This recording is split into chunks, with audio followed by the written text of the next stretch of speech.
ان اللہ اصطفى آدم ونوحا وآل ابراہیم وآل عمران علی العالمین، یقیناً اللہ نے چن لیا آدم کو اور نوح کو اور آل ابراہیم کو اور آل عمران کو تمام جہان والوں پر،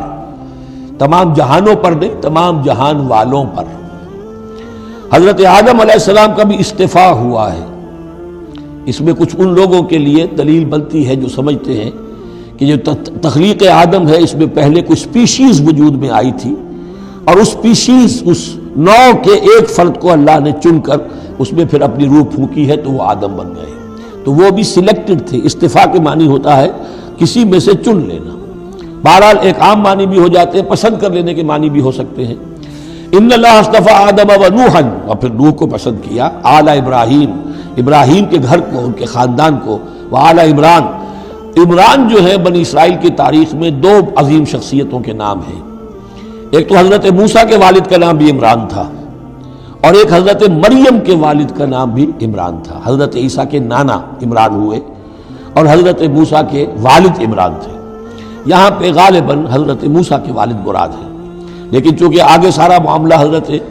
مریم کا آ رہا ہے تو شاید عین ممکن ہے کہ یہاں پر اشارہ ان کے نانا کی طرف ہو۔ ذریۃ بعضھا من بعض، اور یہ سب جو ہے ایک دوسرے کی نسل سے ہیں، ایک دوسرے کی اولاد سے ہیں۔ نوح حضرت آدم کی اولاد سے ہیں، ابراہیم حضرت نوح کی اولاد سے ہیں، پھر ان کے پورا خاندان بنی اسماعیل، بنی اسرائیل، یہ ان کی اولاد میں سے ہیں۔ واللہ سمیع علیم، اللہ سمیع اور علیم ہے۔ اس قالت امرأۃ عمران رب انی نذرت لک ما فی بطنی محررا فتقبل منی۔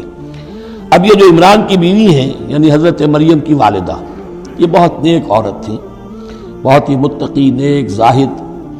ان کو حمل ہوا تو انہوں نے پروردگار سے ایک منت مانی، نظر مانی، رب انی نذرت لک ما فی بطنی، جو میرے پیٹ میں جو بھی بچہ اے اللہ تو پیدا فرما رہا ہے میں تیری ہی نظر کرتی ہوں، یعنی دنیاوی کوئی ذمہ داریوں کا بوجھ اس پر نہیں ہم ڈالیں گے،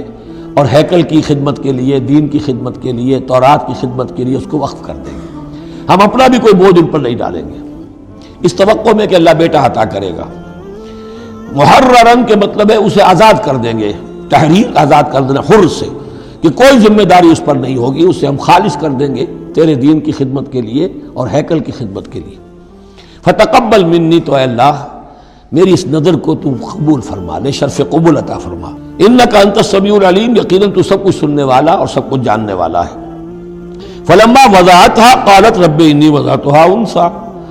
اب جب وضع حمل ہوا تو پھر اس نے کہا اے اللہ یہ تو میں ایک بیٹی جن گئی ہوں، یعنی میری تو یہاں بیٹی ہو گئی ہے، میں تو امید میں تھی کہ بیٹا آئے گا تو اس کو جو ہے میں وقف کر دوں گی۔ اس وقت تک ہیکل کے خادموں میں کسی خاتون کو، لڑکی کو قبول نہیں کیا جاتا تھا۔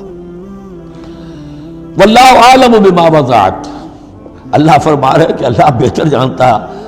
جانتا تھا کہ کیا اس نے جنا ہے، اسے کیا پتا کیسی بیٹی جنی ہے۔ ولیس الذکر کالانثی، اور کہاں ہوگا کوئی بیٹا اس بیٹی جیسا۔ اس کے دونوں معنی کیے گئے، ایک تو ایسا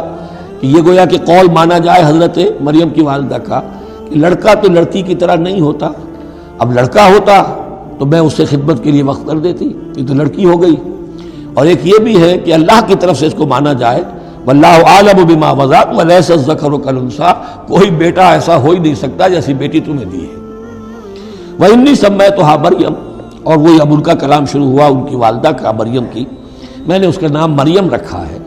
وَإِنِّي أُعِيذُهَا بِكَ، اور اے اللہ میں اسے تیری پناہ میں دیتی ہوں، وَذُرِّيَّتَهَا، اور جو بھی اس کی اولاد ہو، نسل ہو، اس کو بھی تیری پناہ میں دیتی ہوں، من الشیطان الرجیم، مردود شیطان کے حملے سے، کہ اللہ ان کو، مریم کو بھی اور اس کی آنے والی اولاد کو بھی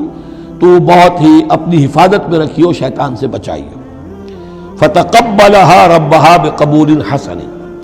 تو قبول فرما لیا انہیں، یعنی حضرت مریم علیہ السلام کو ان کے رب نے بڑی ہی عمدگی کے ساتھ، قبول حسن، شرف قبول عطا فرمایا بڑی ہی خوبصورت انداز میں۔ وانبتها نباتا حسنا، اور ان کی پرورش کی بہت ہی عمدہ طریقے پر، بہت اعلیٰ طریقے پر۔ وکفلها زکریا، اور ان کو کفالت میں دے دیا، تربیت میں دے دیا حضرت زکریا کے۔ یہ حضرت زکریا جو ہیں یہ خالو تھے حضرت عیسیٰ علیہ السلام کے، حضرت مریم کے خالو۔ تو ہم ان کی تحویل میں، اور وہ اس وقت کے چیف کاہن تھے، chief priest of the temple, ہیکل سلیمانی کے وہی نبی بھی تھے اور وہی وہاں کے سب سے بڑے جو ہیں، جو آج کل ہم سمجھتے ہیں مجاور وغیرہ، تو وہ مقام ان کا کاہنوں کا ہوتا تھا۔ وَكَفَّلَهَا زَكَرِيَّا كُلَّمَا دَخَلَ عَلَيْهَا زَكَرِيَّا الْمِحْرَابَ، جب کبھی بھی زکریا ان کے پاس جاتے تھے محراب میں، وجد عندها رزقا، وہ دیکھتے تھے محراب حجروں کی شکل کے اندر جو جیسے بنے ہوتے ہیں مسجدوں کے ساتھ، تو ایسے ایک حجرہ ان کو دے دیا گیا کہ یہ اللہ کے لیے نظر کی گئی ہے اور ان کو قبول کر لیا گیا ہے، تو اب ان کے لیے یہاں پر یہ حجرہ ہے، اس میں وہ رہتی ہیں۔ لیکن جب بھی وہ حجرے میں جاتے تھے تو دیکھتے تھے ان کے پاس کھانا، میوے رکھے ہیں بغیر موسم کے، اور بعض لوگوں کی رائے یہ بھی ہے کہ یہاں سے مراد مادی کھانا نہیں ہے بلکہ علم و حکمت، کہ جب حضرت زکریا ان سے بات کرتے تھے تو یہ کہ انہیں حیران رہ جاتے تھے کہ اس لڑکی کو یہ اس قدر حکمت کہاں سے مل گئی، اتنی معرفت کہاں اس کو حاصل ہوئی۔ قال یا مریم انا لک ھذا، وہ پوچھتے اے مریم یہ تمہیں کہاں سے چیزیں ملتی ہیں، یہ کھانے کہاں سے آ جاتے ہیں، یہ بے موسمی پھل کہاں سے آ جاتے ہیں، یا یہ علم و حکمت کی باتیں تمہیں کیسے معلوم ہوتی ہیں؟ قالت هو من عند اللہ، تو وہ کہتی تھی یہ سب اللہ کی طرف سے ہے، اس کا فضل ہے، اس کا کرم ہے۔ ان اللہ یرزق من یشاء بغیر حساب، یقیناً اللہ تعالیٰ جس کو چاہتا بغیر حساب عطا کرتا ہے۔